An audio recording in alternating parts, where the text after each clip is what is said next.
¿Qué tal? Saludos, muy buenas noches, bienvenidos a Vía V. Francisco José Garzón era el maquinista del Albia que el 24 de julio del año 2013 se salió de la vía en Angrois. 80 personas murieron, 144 sufrieron heridas, muchas de ellas de gran gravedad. Hoy el juez ha cerrado la instrucción, cree que Garzón fue el único responsable de la tragedia. Solamente me recuerdo ya cuando, Dios mío, la curva que no la tomo. Cuando fue el golpe, andaría sobre los entre 180 y 190, cuando no me dio tiempo a nada. Gonzalo Caballero, muy buenas noches. Buenas noches. Ernesto Sánchez Pombo, muy buenas noches. José Luis Barreiro, muy buenas noches. Hola, buenas noches. Carlos Aymerich, muy buenas noches. Pablo Carballo, muy buenas noches. En Europa siguen muy preocupados por el fraude de Volkswagen. Sí, además la amenaza de Volkswagen de paralizar todas sus inversiones ha tenido ya efectos en los países europeos. Hoy ha sido la propia Angela Merkel la que se ha pronunciado y además ha advertido a sus socios europeos de los riesgos que tiene criminalizar a la industria del automóvil. Así lo ha dicho la canciller, además de alertar de la situación de empleo, de paro. Dice Merkel que tenemos más en el continente del que nos podemos permitir, insinuando lo que podría ocurrir si estas empresas abandonan Europa. Por cierto, que Volkswagen ha anunciado hoy que comenzará a revisar los vehículos afectados en enero. Estaba en esta casa y hoy ha debutado por primera vez ante el Parlamento Europeo. El rey Felipe VI ha querido mandar un mensaje de tranquilidad con el desafío soberanista catalán como telón de fondo. Tengan así pues, señorías, la seguridad de poder contar con una España unida y orgullosa de su diversidad, con una España solidaria y respetuosa con el Estado de Derecho. Así entiendo nuestra contribución a la prosperidad de la Unión Europea.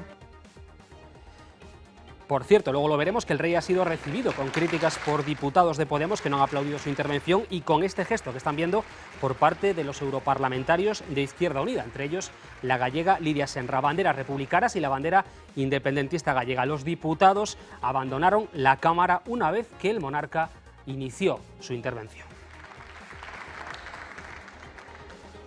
Y aquí en Galicia, el multimillonario mexicano Carlos Slim ha propuesto que modifiquemos nuestra vida laboral y nuestros horarios. Entre otras cuestiones, dice que lo lógico sería trabajar hasta los 75 años. En lugar de trabajar 5 días, se trabajen 3 días, 11 horas, y que no nos retiremos a los 60 o a los 65, sino a los 75 años.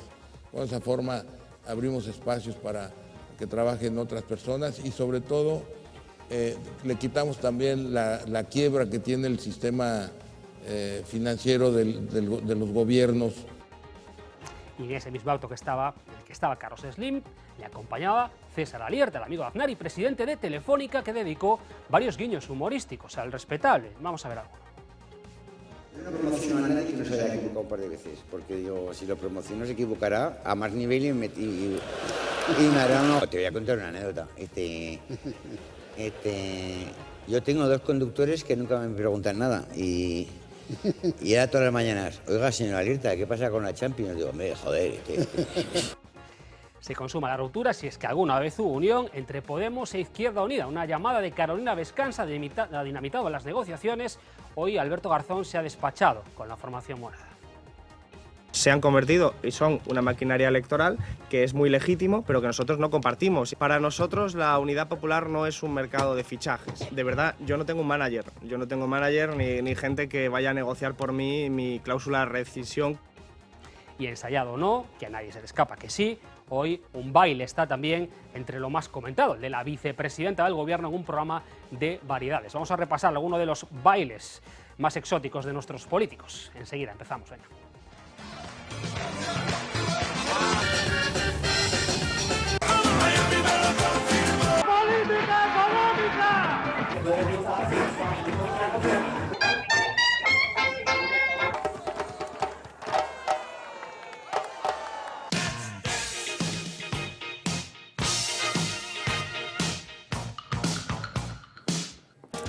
Jesús Lampón, muy buenas noches. Profesor de Organización de Empresas de la Universidad de Vigo, has estado vinculado a varias empresas de automoción. Hoy queríamos volver a entrar en el vendaval que se ha desatado una vez que se ha conocido ese fraude de Volkswagen. Y la primera pregunta que te quiero hacer es ¿qué repercusión puede tener sobre todo el sector bueno, pues esta desconfianza que parece haberse instalado sobre los coches que compramos? Bien, obviamente Volkswagen ha cometido un error y a corto plazo el sector ya lo está notando.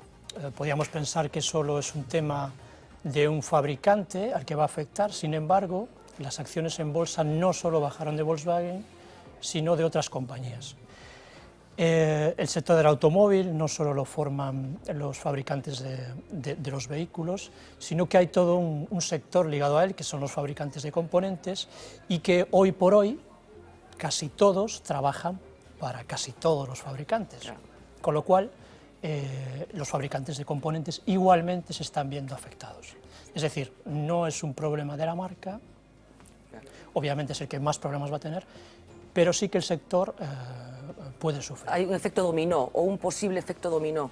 Sí, no cabe duda. A corto plazo ya se está viendo, no sabemos el medio o largo plazo, esperamos que no, porque el sector del automóvil ha demostrado siempre ser un ejemplo y de hecho seguido por muchos otros sectores en cuanto a herramientas de organización, innovaciones tecnológicas y bueno, esperamos que la gente sea consciente de que el sector seguirá adelante. Se hacen muchas trampas en el sector de la fabricación de automóviles, en la relación de las empresas con el consumidor, porque es esto algo que se está diciendo estos días, que no nos cuentan exactamente la verdad cuando compramos un vehículo. Bueno, el que sea una noticia, el que un error sea una noticia, quiere decir que no es lo habitual. Es decir, es una sorpresa, en principio, para todos los que trabajamos en investigaciones del tipo de producción y un ejemplo como es Volkswagen en muchos aspectos. Entonces, yo estoy convencido de que no es un sector en el que haya muchas trampas. Se ha hablado también de guerra comercial entre multinacionales, de lo que podría beneficiar la crisis de Volkswagen, por ejemplo, a General Motors. ¿Estas cosas existen entre empresas de esta envergadura, que están peleándose siempre por los primeros puestos? Vamos a ver, la competencia, obviamente, en todos los sectores es algo normal, pero que haya intención de que una determinada información salga en un momento para perjudicar a otra marca o otro fabricante, yo la descartaría, porque de hecho está afectando a todos. Es decir, que si alguien tuviese intención de que sus acciones también están bajando, muchas de ellas, no solo Volkswagen, muchas de las compañías están bajando. Entonces, yo opino que no. Bueno, Volkswagen es uno de los grandes emblemas de Alemania. Desde hace muchos años Alemania ha mantenido la actitud que ha mantenido durante la crisis, ha dado los consejos que todos hemos escuchado, ha dicho lo que ha dicho de los países que más acusaron la crisis económica, que fueron los denominados PIGS. Yo no sé hasta qué punto esto bueno, pues tambalea o afecta a la imagen de Alemania como país solvente, como país serio y como país que sabe hacer bien las cosas.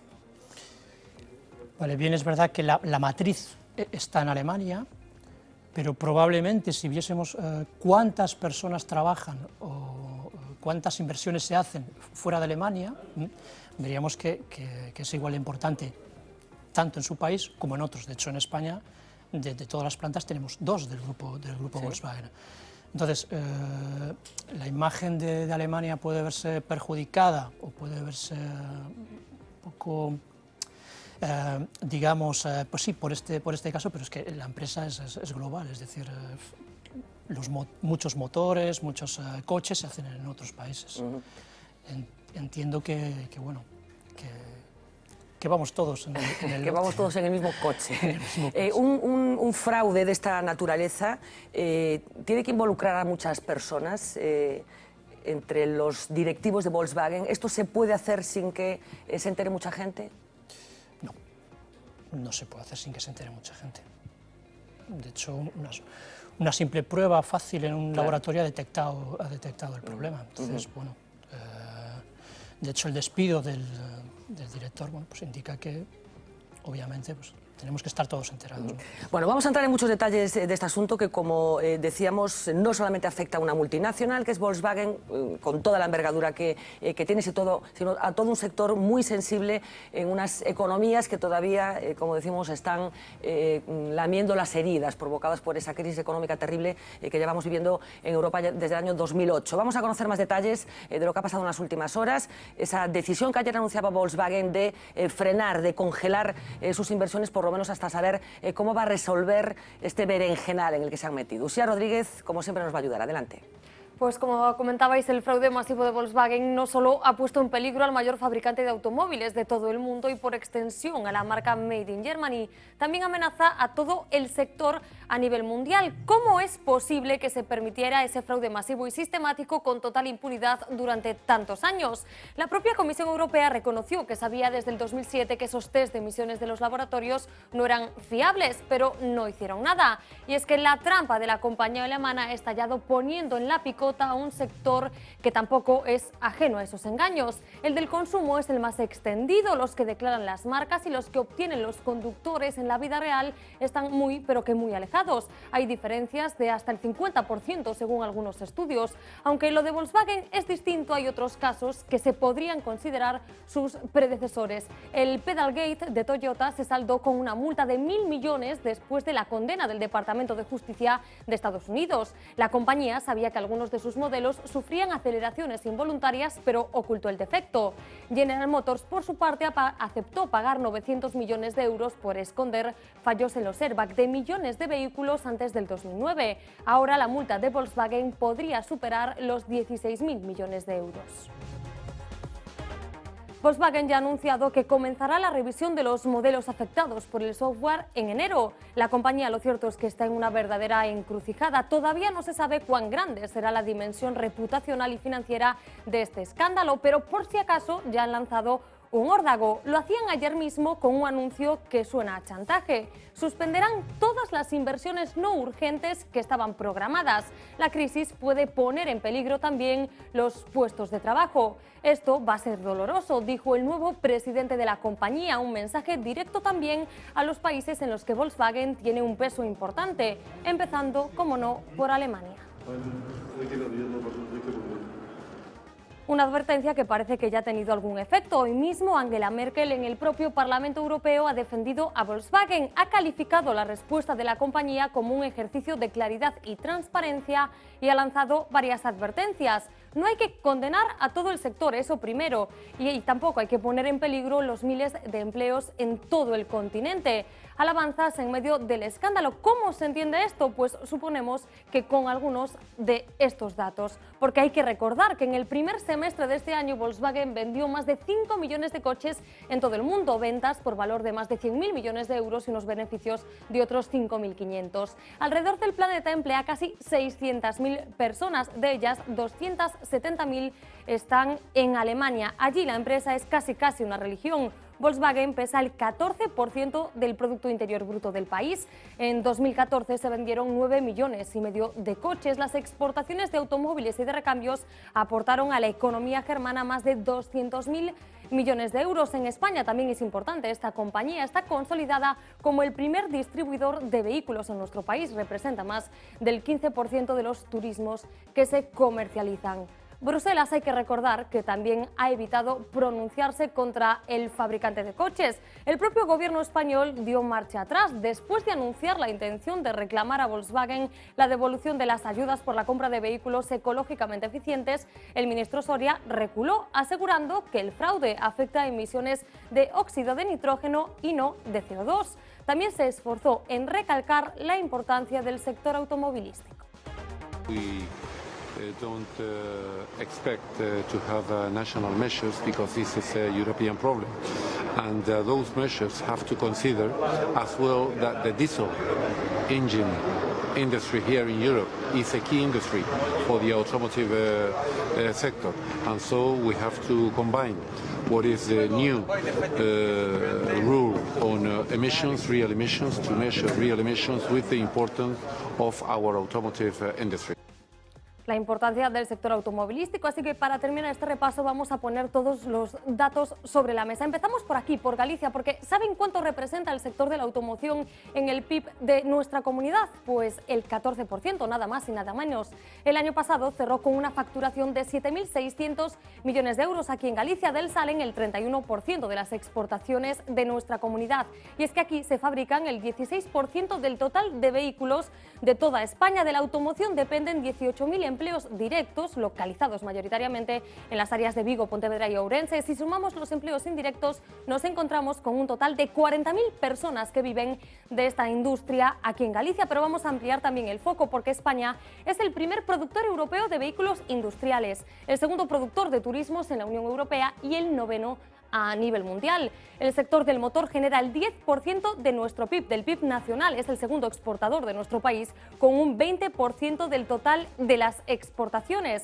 El 80% de los coches que se fabrican aquí se van fuera, a 130 países distintos. Se emplea directa o indirectamente a un total de 1.800.000 personas. Es el 9% de la población activa española. En 2014 la facturación conjunta de vehículos y piezas rondó los 77.000 millones de euros. Actualmente ya se producen aquí en España 11.000 coches al día. Así que, Fernanda, del escándalo de Volkswagen y de la connivencia con este importante sector hablamos esta noche en Biau. Pues muchísimas gracias, Usía. Creo que ha quedado clara la importancia que tiene el sector de la automoción en el conjunto de Europa, pero también aquí en España. Jesús, yo no sé hasta qué punto la respuesta de las autoridades a este fraude, recordemos que muchos países tenían subvencionados estos vehículos, va a estar condicionada precisamente por la importancia económica que esta empresa, la automoción en general y Volkswagen en particular, tienen cada uno de estos países. ¿Van a ser exactamente libres los gobiernos para actuar contra Volkswagen? Es una de las preguntas clave. Es una de las preguntas clave. El tema se destapó en Estados Unidos. Nosotros entendemos, y de hecho está claro que también, aunque la normativa europea es no es tan exigente como la norteamericana, está la Euro 6, perdón, pero lo que va a regir estos motores es la anterior, la Euro 5. Y creemos que también no lo va a superar. Vale. La respuesta a tu pregunta es si los países van a estar libres. Ya ha habido casos en los que inicialmente se iban a poner unas multas y se han reducido sustancialmente. Así que probablemente, sea un esfuerzo, porque vamos a ver cómo se soluciona el error, vamos a ver hasta dónde ha llegado y vamos a intentar, entre todos, ayudar. ¿Qué debería hacer Volkswagen? ¿Cuál crees a tu juicio que tendría que ser la hoja de ruta para resolver de la mejor manera posible esta gamberrada? Que, por utilizar una palabra poco técnica, pero yo creo que todo el mundo entendemos. Vale. Ya lo han dicho. Tiene que actuar sobre todo, y sobre todo los costes importantes son en hacerse cargo de modificar esos vehículos para que cumplan la normativa. Ya están adelantando la solución técnica, parece ser que es un dispositivo para reducir las emisiones. Va a ser a su cargo, va a ser a su coste, lo va a asumir ellos. ¿Qué supone para el consumidor, para el que ha comprado un vehículo? Parece ser que puede ser que consuma más el coche o que reduzca sus prestaciones, aún no está claro. Así que eso es una de las acciones que va a hacer. Y otra, obviamente, pagar la multa. Y ya ha dejado un dinero, se ha estimado unos 6.200 millones de euros para abordar estas soluciones que tiene que implantar. ¿Puede ser un golpe definitivo para Volkswagen o tú crees que no, que lo va a resolver? No, lo va a resolver. Lo va a resolver no solo Volkswagen, sino el sector en conjunto. Volkswagen es un ejemplo en producción, ¿no? como fabricante europeo, en muchos aspectos. Se ha localizado siempre, se ha globalizado, está presente en prácticamente todos los países. Y cuando una innovación tecnológica como ha sido las plataformas modulares, ya sé que es un concepto un poco técnico, el pionero ha sido Volkswagen, y los demás han ido a su colateral. No, sí, yo creo que nadie duda de la capacidad de innovación tecnológica de Volkswagen. Lo que sorprende es la capacidad para hacer trampas también, para aumentar los beneficios, ¿no? Que supongo que es un poco lo que se está discutiendo en estos momentos. ¿Por qué no se establecieron controles más fáciles? Sabemos que el control de las emisiones hacia el laboratorio, detectar si esas emisiones eran las correctas, se podía haber hecho, por ejemplo, en carretera, cogiendo vehículos de manera aleatoria, que es como parece que el sentido común invita a pensar que hay que hacer este tipo de inspecciones. ¿Por qué no se controlan los vehículos de una forma más eficiente? Bueno, porque es como si un inspector de Hacienda te avisa de que te va a hacer una inspección, o con una inspección de trabajo llaman a la empresa y dicen preparen todo que voy a hacerles una inspección. Parece que había como la vocación de que todo estuviera bien, ¿no? Sí, desconozco cómo han hecho cómo se hacen los controles, pero entiendo que los controles será como en España, cuando hacen un control de vehículo te lo hacen en una ITV, no te lo hacen en ruta. Ahora, si el fabricante puede hacer esos controles en ruta, seguro que los puede hacer. ¿Y sería aconsejable que cambiaran un poco los sistemas de control también o no? Por parte, dices, de las inspecciones, o sea, a por nivel parte de las inspecciones, claro, de las organizaciones de consumidores, no sé, para evitar que esto siga sucediendo. Sí, ¿por qué no? Sí, ¿por qué no? Claro, sería nos enteraríamos antes. Sí, bueno, el fraude se detecta, como sabemos, en vehículos diésel, bueno, un tipo de vehículos que ya sabemos que en Estados Unidos son minoritarios, no así en Europa y especialmente en España, donde siguen ocupando un porcentaje muy importante del mercado, pero se ha hablado de que esto puede ser, bueno, puede acelerar ese camino que algunos intuyen y que conduce a la desaparición más o menos temprana de los diésel. ¿Tú pronosticas que los diésel tienen el futuro corto o no? Me dices a nivel americano, en el mercado conjunto, porque se ha hablado de que si la posibilidad de que los diésel, bueno, empiecen a perder cuota de mercado. No creo, es decir, ahora mismo son 11 millones de motores los que están afectados, pero ¿cuántos millones de motores hay diésel? No, el diésel tiene unas diferencias con el motor de gasolina. Bueno, pues en principio es más sucio, ¿no? Contamina más el diésel que la gasolina, ¿o no? Sí, bueno, contamina más. En este caso no han cumplido, pero hay motores diésel, hay actualmente motores diésel, ese no, pero que cumplen todas las normas en este caso, de emisiones. Por lo tanto, los diésel, salvo este motor, no tiene cumple igual problema que un gasolina. Bueno, tú vienes de Vigo, de la Universidad de Vigo, como decíamos, has estado vinculado también al sector, y yo no sé cómo esta bomba ha caído en una ciudad, en una comarca en la que el automóvil es casi una forma de vida. ¿Se habla mucho del escándalo de Volkswagen en tu entorno profesional? Sí, claro, y sobre todo mi entorno, que está ligado al automóvil. Primero familiar, porque yo soy hijo de un trabajador del grupo PSA Peugeot Citroën, pero ya está jubilado. Como la mitad de los vigueses. Como la mitad de los vigueses. Entonces, personalmente sí, y después profesionalmente también. Yo mantengo muchas relaciones con empresas, con el clúster, con la planta de PSA Peugeot Citroën, y sí, claro, estamos... Yo también. Hay una cierta conmoción, Preocupados. Pero tenemos claro que el sector siempre ha demostrado que ha generado riqueza, ha generado empleo, y estamos hablando de un error de una marca en concreto, no exactamente la que está dada, pero muchos de los fabricantes de componentes también hacen piezas para Volkswagen. Claro. Entonces, bueno, pues parece una cierta preocupación por ver cómo se desencadenan los acontecimientos. Sí, ¿no? corto plazo, el corto plazo. Bueno, Jesús habla de un error de Volkswagen. Empiezo por ti, Gonzalo, que también vienes de Vigo. Si tú ves las cosas de otra manera, si crees que esto destapa, como decíamos, un sector en el que no todo funciona bien. No sé cómo lo ves. Bueno, yo no soy un experto en el sector como es Jesús, que ha sido compañero de nuestra facultad, ya está en la facultad en Orense, y es un especialista en el sector. Yo sí tengo alguna impresión, ¿no? En primer lugar, al margen de que las cotizaciones de bolsa, no sé, que me corrija si me puedo equivocar, al margen de que las cotizaciones de bolsa de las distintas compañías puedan tener una tendencia a la baja en estos días, cierta medida porque también hay una incertidumbre de hasta qué punto si uno ha engañado las demás puedan engañar. Claro. Si se verifica que el resto no engañan, en el momento en que esto se supere, el problema va a ser un problema de marca para Volkswagen, es decir, que el efecto no se va a hundir el sector de la automoción porque la gente va a seguir... De todas maneras, perdona que te interrumpa, es que el otro día se publicaba que después de los coches resulta que también vienen los televisores, hay una especie de... Claro, ¿Pero qué está pasando? Es decir, al final todos estos problemas de información y de mal tipo de control puede acabar generando, pero desde luego el problema gordo es evidente que lo tiene Volkswagen y mientras no se pruebe que el sistema de controles no haya afectado a otros modelos y a otras marcas, pues pasado unos días de incertidumbre o del tiempo de control, pues al final más que un problema de toda la industria, va a ser un problema de una... bueno, de una cosa que no es menor, de una empresa que no es... ahí voy, claro, ni mucho menos. Claro, porque las palabras, perdona, de Merkel, y el tono de Merkel hoy en Estrasburgo, bueno, indicaban que hay cierta preocupación en Alemania. Está claro que el sector automovilístico es un sector muy importante en todas las economías, en las economías occidentales, en Europa y en la alemana en particular.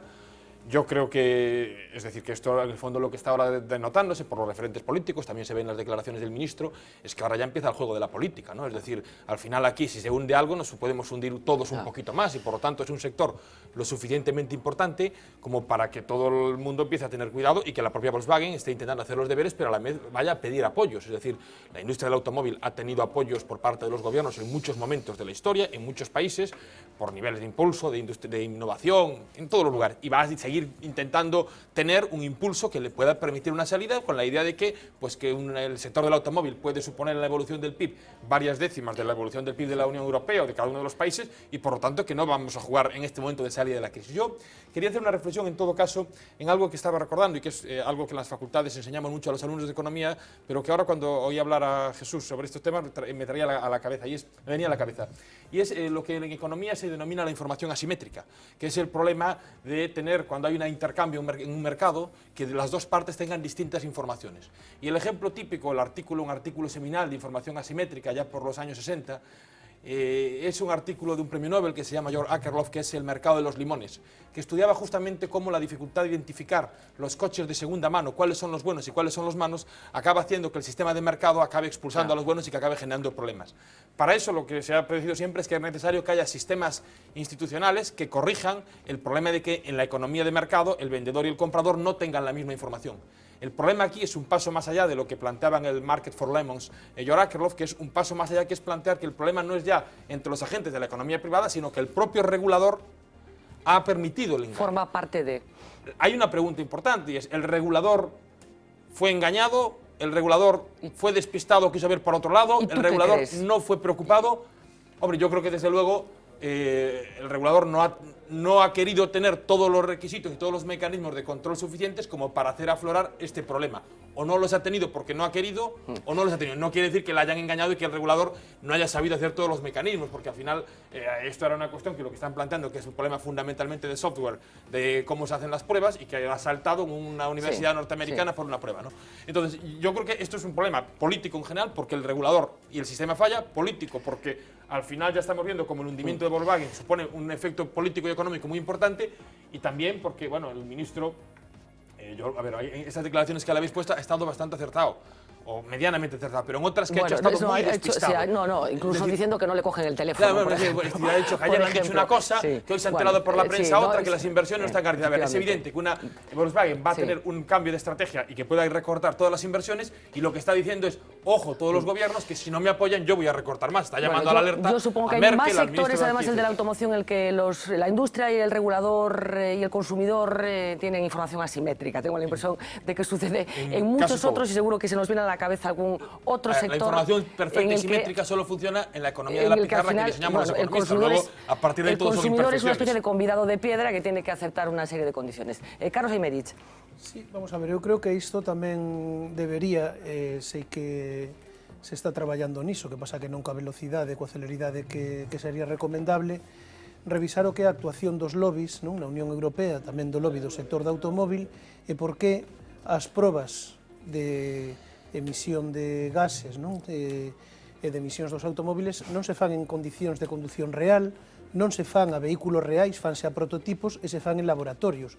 Eu creo que a todo isto non é alleo que en Bruselas estean traballando aproximadamente 3.000 lobbies, que o sector do automóvil dedique moitos millóns de euros, centos de millóns de euros, verdade, a influir nos europarlamentarios e sobre todo na Comisión Europea, e a isto tampouco é alleo a opacidade con que se elaboran as normas da Unión Europea, porque claro, por moito que a Comisión diga, non, é que as probas se fan en cada país, non, hai unha normativa europea que regula como se fan esas probas, que determina que se fagan en laboratorio, que explica por que, a pesar de que desde o ano 2014 hai estudos, verdade, que xa viñan alertando desta cuestión, en Estados Unidos toman medidas, en Europa non se toman, e que agora se estea falando no Parlamento Europeo de que o establecimento desas probas en condicións de condución real e a vehículos reais dos que a xente compra, non un prototipo co software, verdade, modificado que presentan os fabricantes,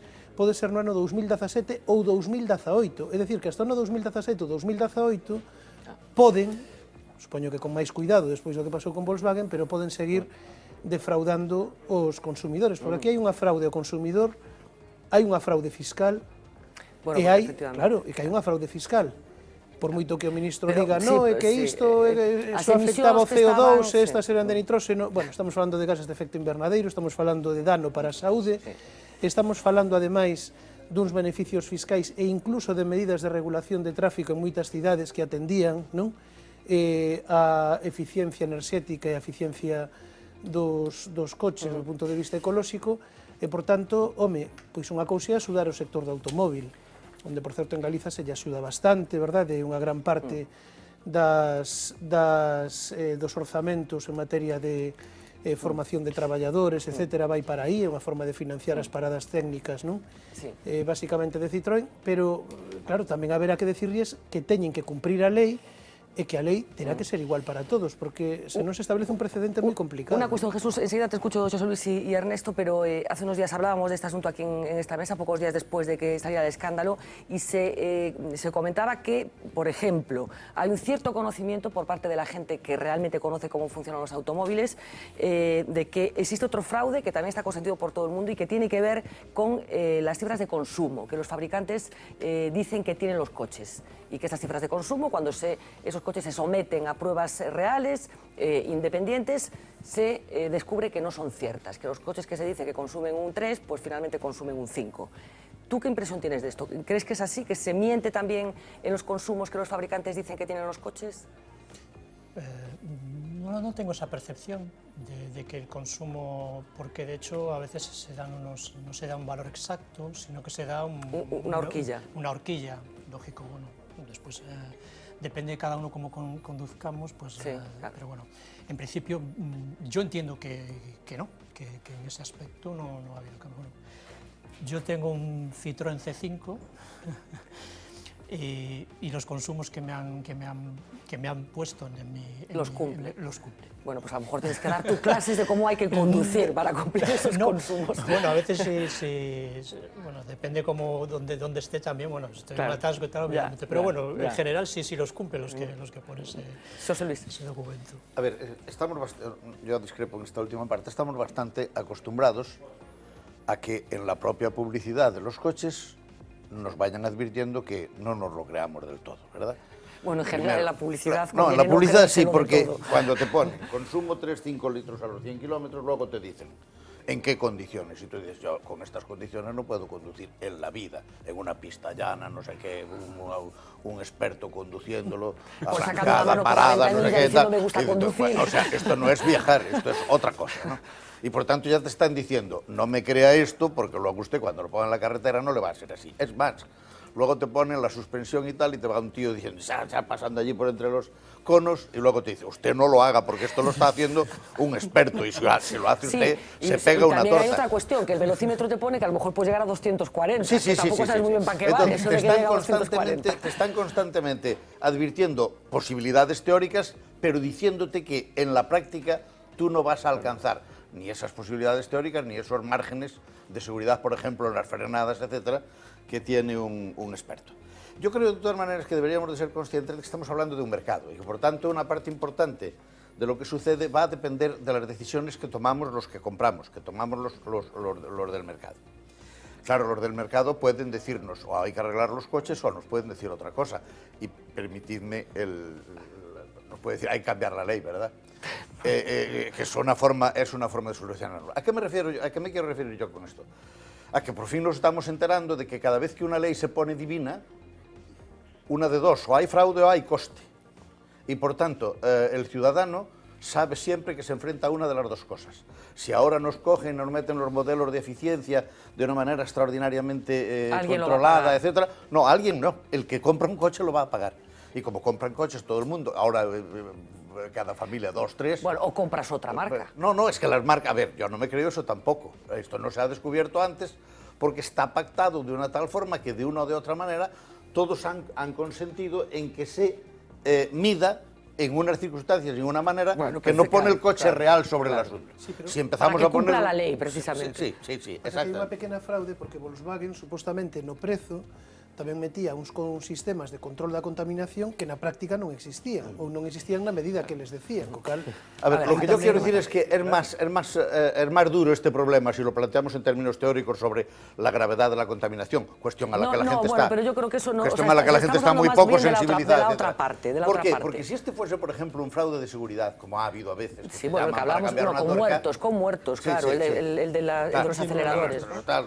Entonces la gente tiene, aunque solo haya habido un muerto y haya sido en la Conchinchina, la gente inmediatamente se plantea si mi coche es seguro tal.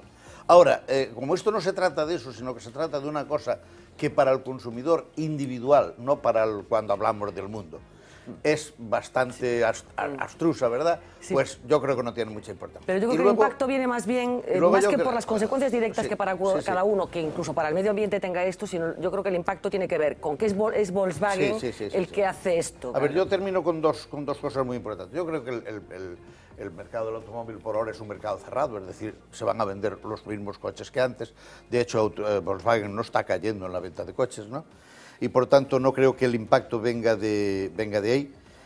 Y en cambio hay otra cosa que hay que tenerle mucho miedo, que es las inversiones de Volkswagen. ¿Por qué? Porque el coste de Volkswagen va a ser alto, porque tiene que hacer, yo he anotado aquí por mi cuenta 4 cosas, ¿no? Una, tiene que revisar los coches, eso dicen que le va a costar entre 6 y 7 mil millones. Otro, tiene que pagar posibles multas, es cierto que se le retiran algunas, pero las tiene que pagar. Otro, tiene que recuperar su imagen, tiene que hacer unas campañas extraordinariamente largas, prolongadas y tal, lo de y unos productos extraordinarios, claro. Y luego tiene que salvar un posible bache de ventas que por ahora no se ha tocado. En resumen, dicen los expertos que se puede encontrar con entre 16 y 20 mil millones de euros. Si le pasa eso, obviamente, las inversiones se van a resentir, diga Volkswagen lo que diga.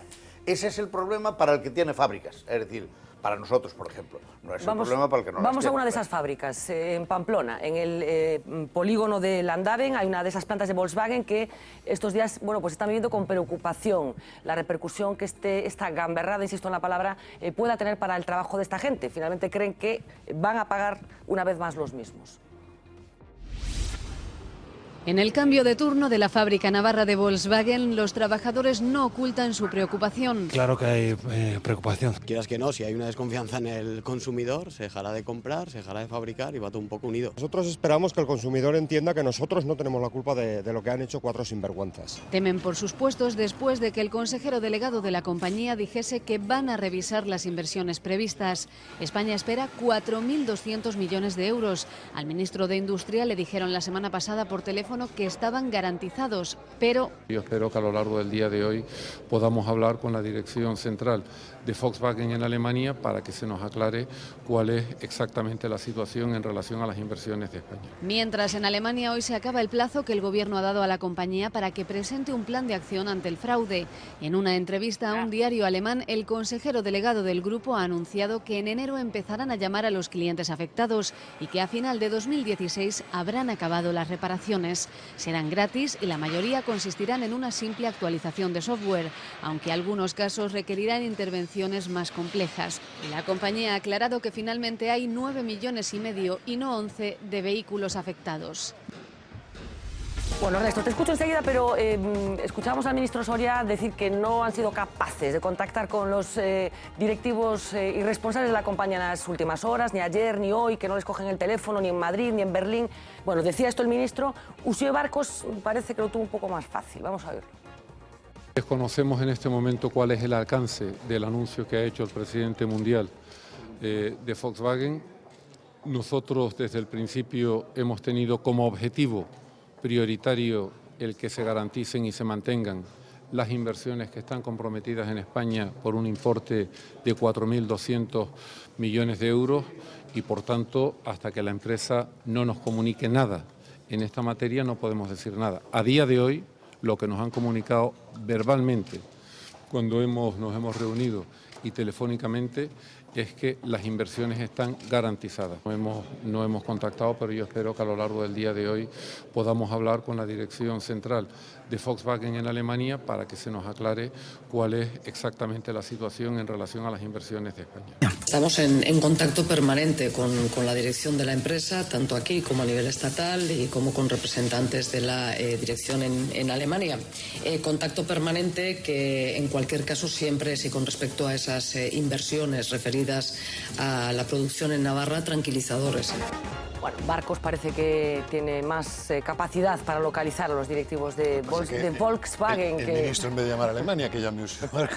Claro, llama ella y ya tiene. Como dijo ella, con los que tenemos aquí al lado y con los de Madrid y también con algunos representantes de la dirección Alemania. ¿Qué es un representante de la dirección Alemania? Igual es el conserje. No, es un alto cargo de la dirección de Alemania. Porque vamos, no se puede creer lo de Uxío Barcos. No, tú no te lo crees. Hombre, no, claro. Bueno, Tal y como lo dijo, además, no, o sea, ya se daba cuenta por el medio de que iba mintiendo y iba corrigiendo, ¿verdad? De todos modos, yo veo que hay un sentimiento generalizado de preocupación sobre el futuro de Volkswagen y a mí me parece que esto no es ningún error. Es decir, yo creo que son errores cuando una compañía, una fábrica de automóviles tiene problemas en los frenos y los revisa, y en la dirección, y en el airbag y tal. Sí, porque están constantemente llamando a revisión. Están constantemente, pero puede haber un error. Claro, que a mí también me cuesta trabajo sí. creer hoy que con los adelantos que haya un error donde produzcas 10.000 unidades o 100.000 unidades con el mismo error. Es decir, ahí es que... Ahí hay una manipulación previa y un plan preconcebido. Bueno, pero en este caso quienes son afectados son, primero, los compradores que pagaron un servicio que no les dieron. Es decir, ahí hay una estafa absoluta y descarada. Segundo, los estados que estuvieron subvencionando y primando esas nuevas tecnologías que los señores de Volkswagen decían que tenían sus automóviles. Después, los ciudadanos, pero sobre todo los trabajadores que no tienen culpa de nada. Es decir, la Comisión Europea avisó hace exactamente 8 años de que se estaban haciendo mal las cosas. Hay ingenieros de la fábrica que avisaron un año después, en 2008, y se ha llegado a esta situación. ¿Dónde están los controles? Es decir, ¿dónde están los controles? ¿Para qué establecemos tantos controles? Entonces, ahora vendrán los de Volkswagen y dirán, es que no podemos hacer más inversiones. No, los que han delinquido descaradamente en este caso son unos señores que se les ha reiterado por activa y por pasiva que tenían que cambiar unas cosas y que no las han querido cambiar. Estamos hablando, decimos, de Volkswagen, y yo hablaba del coste reputacional, no solamente para la compañía, sino para ese gran país que tú admiras tanto, que es Alemania, José Luis. Te vi poco defensor de Merkel en este caso. No, Merkel... No, yo solamente le conozco. No, porque Merkel hoy ha dicho, ojito, no disparéis mucho contra Volkswagen. Yo creo que en eso tiene razón, pero ya le estaban dando la razón antes los ministros. Cuando habla Soria está diciendo todo el tiempo, a ver, no vayamos ahora aquí a ponernos divinos y a empezar a tener problemas en las factorías. Soria corresivo. Primero muy Primero bravo. dijo lo de la multa y luego la empezó a comer. Pero hay países que han llevado el caso a la Fiscalía, España no lo hizo. Bueno, si Francia lo ha llevado a la Fiscalía, investiga qué pasó aquí. Si no tienen fábricas de Volkswagen, se ponen todos fuertes. Denuncia Volkswagen, bueno, pero eso puede formar parte también de una estrategia para recuperar reputación, para que no te contamine demasiado. A ver, yo creo que esto va a tener inicialmente un problema de reputación en ese sentido. A ver, ya lo estamos diciendo, ¿verdad? Yo cuántas veces utilizo ya cuando me empiezan a contar lo de los excelentes que son las universidades de todo el mundo menos las nuestras, yo ya les digo siempre, no sé, pero en Alemania se copian tesis doctorales. No sé, pero el hijo de Gaddafi pagó 350.000 libras por una tesis doctoral en la London School, cosa que no pasa en España de ninguna manera, ¿no? Y por tanto, estas cosas conviene ir recordándolas y está muy bien que nos las recordemos todas, porque si no, los sinceros como nosotros nos papamos toda la merienda y los demás no comparten nada. Pero yo creo que el prestigio de fabricación de Alemania, el de fabricación especialmente, ¿no?, es tan extraordinario en el mundo que yo creo que lo pasará este bache con bastante. Pues Jesús, yo no sé, para terminar, si tú crees que por lo menos esto va a servir para que las cosas se hagan mejor a partir de ahora. ¿Qué de positivo se puede sacar del descubrimiento de que Volkswagen estaba haciendo lo que estaba haciendo? Bien, yo creo que se trata de un tema de perspectiva. Ahora mismo estamos inmersos en un tema que es conocido, importante, un tema de moda, pero yo entiendo que en el medio plazo todos nos daremos cuenta de lo que supone esto. En perspectiva, lo voy a decir en cifras, es decir, estos 11 millones de motores son desde el año 2008, van en 7 años, se hacen unos 80 millones de coches en el mundo anualmente, es decir, hay 600 millones, si le quitamos los 11, 10, pues estamos hablando de unos 590 millones que están bien, que son motores que de momento cumplen las expectativas o las normas que se han impuesto. Entonces, bueno, es un tema de perspectiva, de corto o medio plazo, y que hay que dejar ver cómo vamos, y no sé, dentro de unos meses pues podemos volvernos a sentar y ver un poco cómo ha evolucionado. Bueno, parece como probable que por lo menos los software que tienen que ver con las emisiones contaminantes van a estar, como diría Pachi Vázquez, niquelados a partir de ahora, o por lo menos en el corto plazo. Por supuesto. Bueno, pues en unos meses te convocaremos otra vez para ver si efectivamente esto ha sido un vendaval que se ha sofocado con el paso del tiempo o algo más, porque hay otras compañías, el mundo de la automoción es un mundo complejo. El otro día hacíamos un gráfico en el que contábamos bueno, todos los grupos, quién está ahora en cada uno de los grupos. Es muy llamativo ver cómo ha cambiado todo en los últimos años, y ahora hay un empuje muy fuerte de vehículos asiáticos, que yo no sé si, tú decías que están viéndose todos afectados, pero si esa parte sí que se está fronando un poco las manos, la posibilidad de que entren con más fuerza vehículos que hasta ahora no funcionaban de todo desde el punto de vista de las ventas en Europa. ¿Sí que prevés que ese equilibrio se reajuste un poco? Bien, en el corto plazo vemos que no, vemos que está obviamente la más afectada es Volkswagen, pero todos estamos viendo cómo, bueno, las acciones están bajando. Y vamos a decir que va a haber ganadores y perdedores.